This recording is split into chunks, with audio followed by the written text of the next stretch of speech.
Hey guys, it's Logan, reporting to you live from beautiful Whistler, BC. St. Patrick's Day is known for its packed pubs and loud, vibrant music. But what exactly happens when it falls on a Tuesday? Come join us as we visit two local downtown Vancouver pubs to figure out exactly how St. Patrick's Day affects their businesses.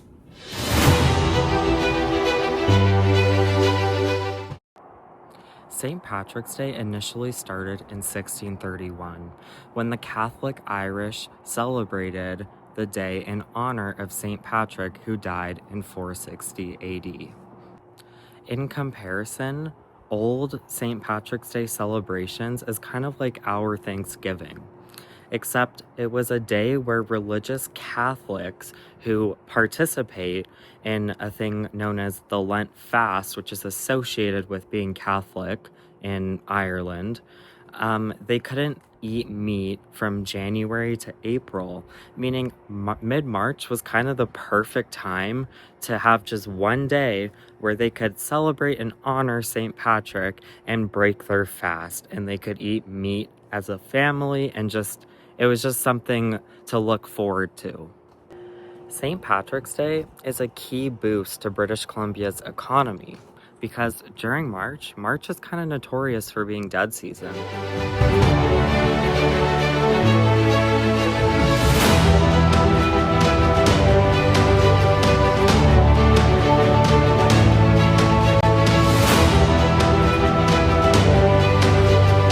St. Patrick's Day in Vancouver is more than just a cultural celebration. It's a high-stakes logistical puzzle for the city's hospitality sector. This year, the holiday fell on a Tuesday, posing a unique challenge. Would the midweek timing lead to a slump, or would the celebrations simply stretch into a 5-day marathon? To find out, we headed to Kitsilano, home to a dense population of students and a thriving pub scene.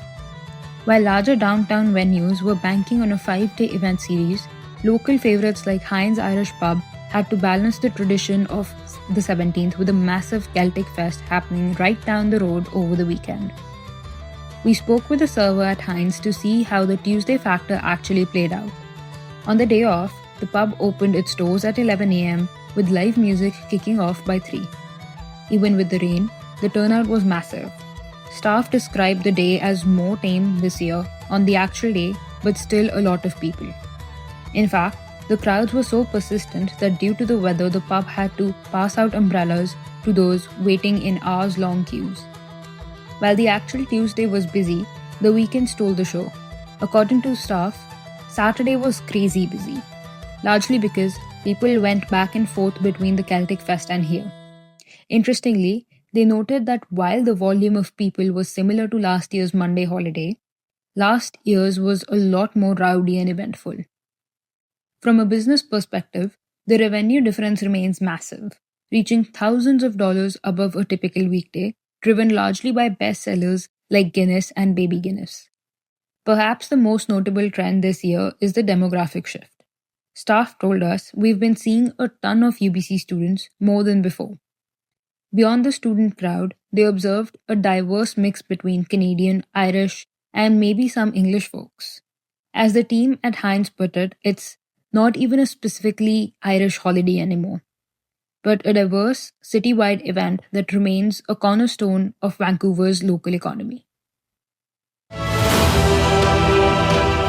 Donalon's Pub is a space where many people who are both of Irish descent and not come to enjoy a beer, watch football, or enjoy the live music every Saturday.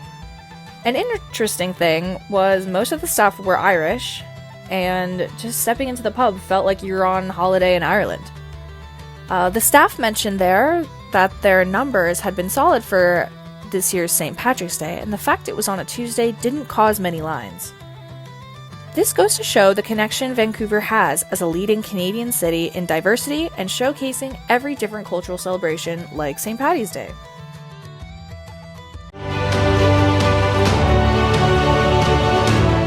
All in all, Vancouver shows her support for St. Patrick's Day, and it's evident that the economy is still making millions from the celebration despite the midweek festivities. Even though articles in the past indicate a decline in alcohol sales at liquor stores, there's a reason that the demand for pubs and bars still skyrocket on St. Patrick's Day. Places that may not have the most consistent amount of patrons are given an opportunity to tune into Irish culture and celebrate a holiday like St. Patrick's Day. Ireland has deep ties to Vancouver too, and that's evident with the Guinness family and their commitment to the city. The family built the Lionsgate Bridge and owned property in West Vancouver, showing their dedication to the ever growing city of Vancouver, Ireland.